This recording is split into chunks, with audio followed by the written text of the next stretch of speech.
staying tuned to Boss Lady News, and you know you can catch me every Friday at 6. Also, check out some of the previous episodes on Boss Lady News Hello on YouTube.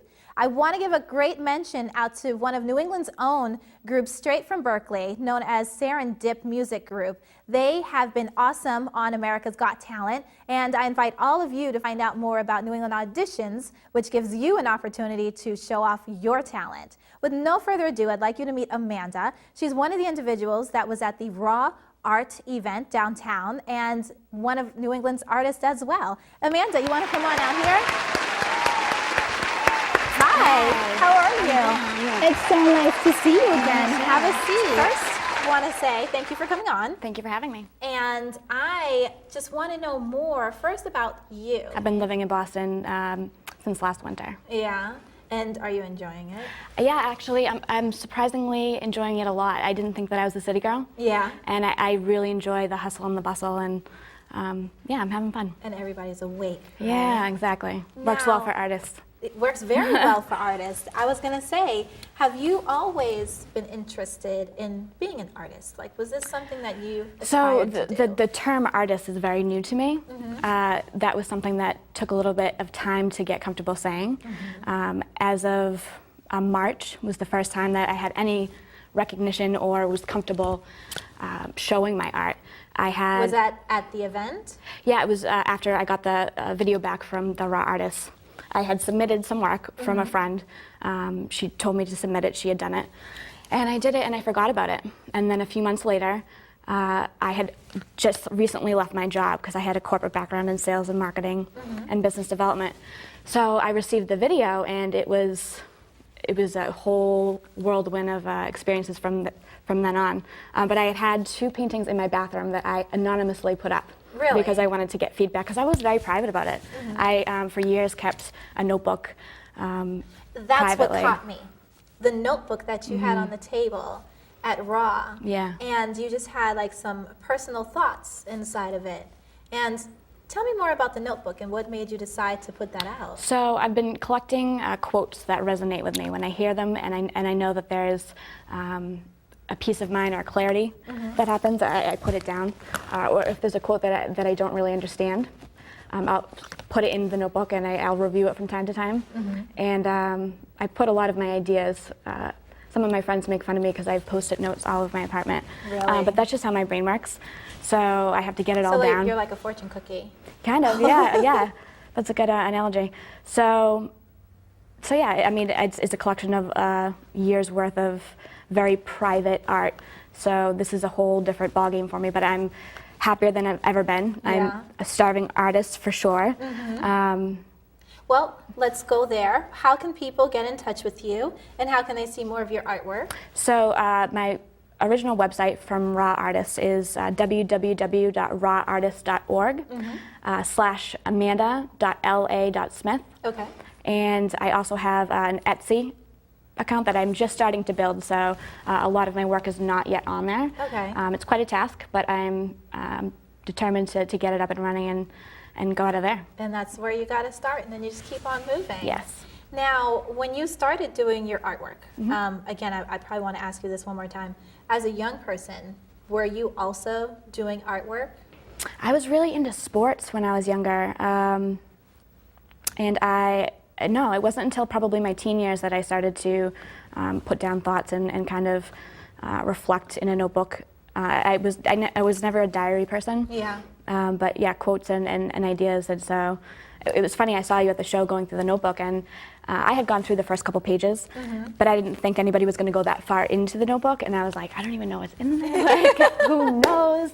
So yeah, I took a picture of one of the quotes that was in there because it touched me, and I was like, oh, okay. And I didn't even know whose it was. Like, literally, when you go to the Raw art event, there's a plethora of artists that were there, both upstairs and downstairs. First, I was upstairs, which was awesome. Then I made my way downstairs, and I'm like, oh, there's more artwork down here. Yeah. And I'm walking past the table, and I saw this notebook, and I'm like, who leaves a notebook right. out? So I started being nosy, which is what I thought I was doing. Right. And then you walked over. So I was really just impressed by the fact that you decided to do that. I felt like that was pretty personal. It was very personal, And then yeah. finding out now that you're just now really diving into it. Before we cut to a break, we're going to look at some of your artwork that she did bring in for us. Okay. But what would you say for anybody out there that might be on the fence about letting go of their artwork and You really got to showing throw it out there because it's not going to be everybody's taste, especially when you're doing abstract art. It's a very personal thing. So as much as you're not going to please everybody, the people that you do please and the people who you do touch, that makes all the while worth it. And it's therapeutic, you know, Yeah. and you feel really validated, and it's good to express yourself, you know. Yeah. And what's the purpose of making beautiful artwork if you're just going to keep it to yourself? That's true. You got to show it. And you mentioned that it's therapeutic. Do you find yourself almost going into a state of mind when Yes. you're ready to? So what happens is originally how artwork started to create itself was I'm such a perfectionist, and when a letter won't be symmetrical, I'll kind of go over it again, and then that will be too thick to the other one. So it starts off like that, and then before you know it, you can't even read the quote. So it's good because at the end of it, the artwork reflects what the quote, you know, did to me internally, and without any plan or focus. And I really encourage people who are looking into art, even in class, don't take it so serious. Yeah. You can't be anybody else. You have to be you. So there's no, you know, right or wrong. It's your artwork. So you should be focused on creating your version of something. Yeah. Wow. I like how you put that. Thanks. And for any of you guys that are out there that are very much interested in art, I invite you to find out more about Amanda and find out more about any of her art pieces. But jump out there, take an art class. I mean, sitting at home doing nothing all day besides watching BossLady News, which you should be watching, you should go ahead and educate yourself in some of the fields that maybe were sitting in your back pocket and you might want to find out more about. So we're going to cut to a brief PSA, and then we're going to take a look at some of Amanda's pieces. Great. We'll be right back. Thank you for tuning back into BossLady News, and now we're going to take a look at some of Amanda's artwork here.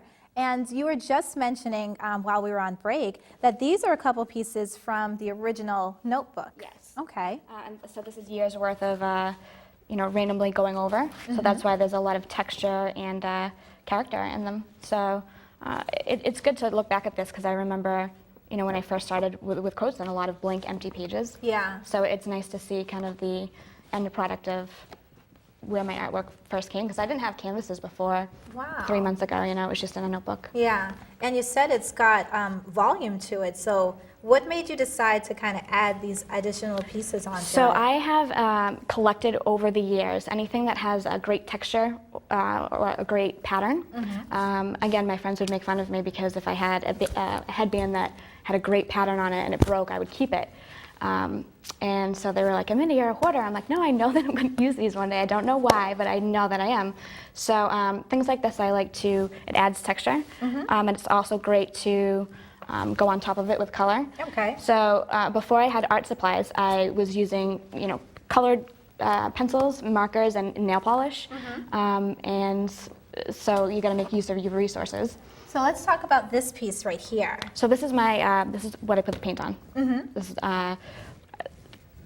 I will put the paint on and I'll paint it, and then I'll take the globs that are left and kind of add it onto the painting. Okay. So I like to use whatever So tools. to create dimension? Yeah, and also like this is what made the painting. So to take pieces of it, you're using every piece that you did and including it into the painting because that's part of it, you know? Wow. And so the Rubik's Cube I'm fascinated by.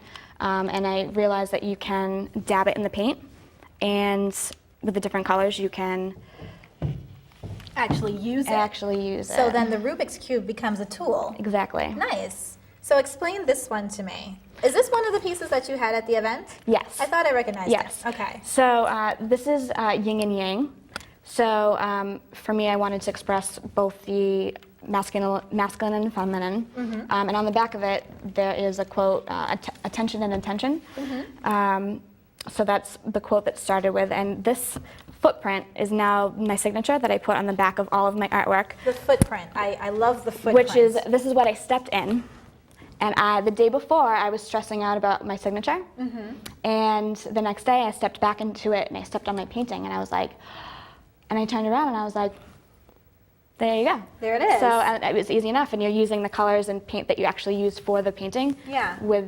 So I end off on a painting with stepping in it and signing it. And signing it, right? How easy. Love it. Now, you've got the larger piece here, but you also have a printout of it. Yeah, so as I've been starting to sell my artwork, I've realized that not everybody has the desire to spend the amount of money that the canvases are. And so I started to print out my photos, and I got a bunch of prints. So that's kind of the option. And I brought some other pictures of the different artwork that, it's much cheaper that you can get on my Etsy shop. So with or without a frame. And how do they link to the Etsy? So my store name is Amanda L.A. Smith, and so you can go online, and I have two different shops, one of which is for canvases, and then the other one is for printouts. So you can do 4x6, 5x8, and 5x7 and 8x10. Awesome. And you can get it with or without a frame. Yeah. And Etsy, just so you guys know, is a really good website for any of you creative people out there, whether you're an artist or if you like to make things, if you're a designer, you can definitely use Etsy to sell some of your pieces.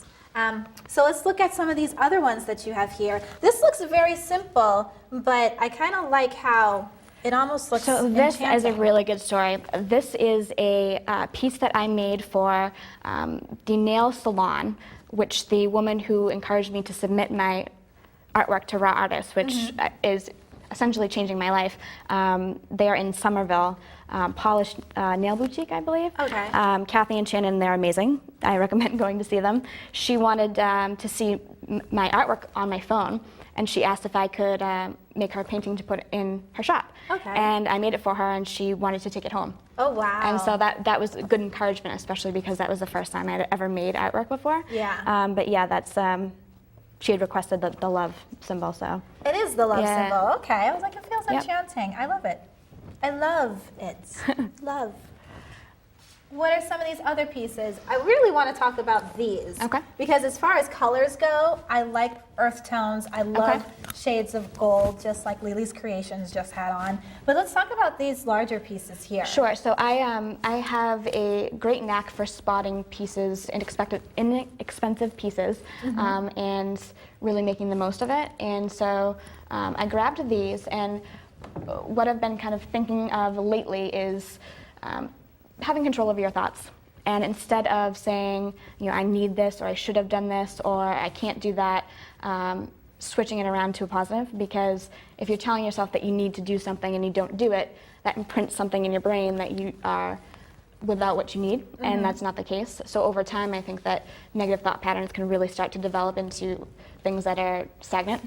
And so that's what the textures and the darkness is on this. And then, so on the back of here are a list of words that you should be cognizant of, so that you can switch them over to more positive phrases, which are changing it around. Instead of I need this, say I hope for this. So are these dual pieces that someone would get together? Yes. You could get it independently, but I think it makes more sense. And I smeared my footprint on that. And you signed it? Yeah. So just to show you guys, this is the negative. Yes. Correct? And then some of the words on the back were need, should, shouldn't, can't, have not, have to. Have to. So then you'd get one piece, and then you'd be able to. You can work it as a pair on the wall. And so this is how this ties into this. So this is, it's like a circle, right? So this is the negative, and it turns back in, and it goes back up to being light and more free-flowing. See how there's more symmetry, and it's more, so it's kind of like breaking up the. Oh, do you guys see that? So and it goes around like this. It actually goes around in two separate pieces, so it's almost like the yin and yang again. I like that. And then on the back of this piece, which I'm drawn to the gold, and of course it would be one of the positive ones. It says hope, wish. So I hope for, there we go. I wish for, I'd like, I'd appreciate, I dream, and then I am, because I am is a very powerful phrase. So, you know, even silly things everybody says, you know, oh, I'm stupid. Stop saying negative thought patterns really, really do just imprint in your head. So Yeah. trying to be more positive and thinking about what you're saying before And you see, say that's it. why I knew you were perfect to come on the show. Yeah. Well, thank you. Negative thought patterns can definitely change a person's life and perspective. 100%. And the positive ones as well. So all these people that have been supporting you with your artwork, how does that really make you feel? Validated, and I took a huge risk not going back to the corporate world. I've been doing that for a long time, and I have a strong sales and marketing background in a very traditional family. So there was some hesitation on whether or not that was wise to be doing, especially because I'm 29.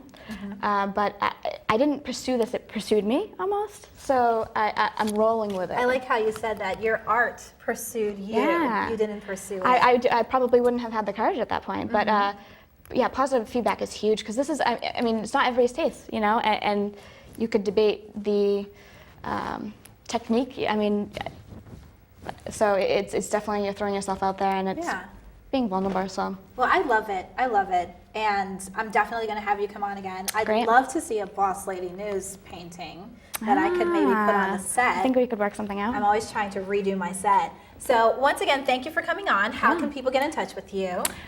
You can reach me at the Etsy shop. It's Amanda L.A. Smith. And also on Twitter, Polishee, Polishee.